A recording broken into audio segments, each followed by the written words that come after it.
In Parañaque, a family faces a heartwarming yet challenging Christmas as their mother, battling cancer, continues to inspire them with her courage. Mobile Journal Yeda Pascual has the report. Noon puno ng saya ang kanilang Pasko. Ngayon, naging makahulugan na ito. Kahit na ang ilaw ng tahanan ay lumalaban sa cancer, tuloy pa rin ang diwa ng Pasko sa isang pamilya sa Parañaque City.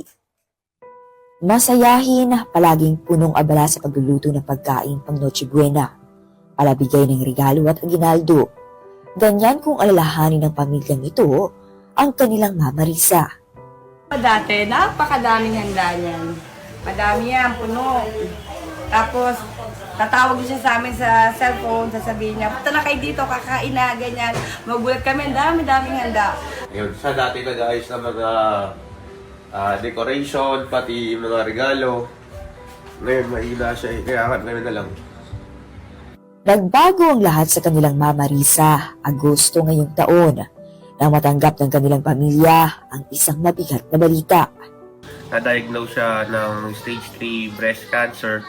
And then, na-operahan siya. Tapos, pagtapos ng opera niya, na-stroke siya.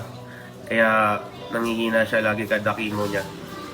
Ayun, kinakaya lang kasi walang mag-aalaga sa kanya. Kaya nag-resign ako ng trabaho para sa kanya. Ayun. Ang hirap niyang tingnan. Awa-awa ako sa kanya. Parang hindi niya matanggap kasi sobrang bilis eh. Sobrang bilis ng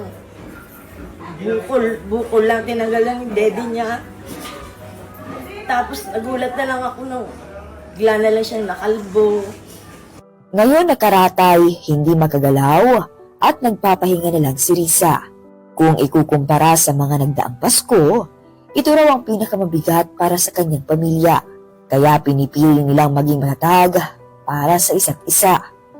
Positive pa rin yung mindset niya. Gusto niya pa rin gawin yung dating ginagawa niya. Kaya lang di niya na magawa. Ngayon lang siya magpapasko ng mahina. Sana gumaling na siya.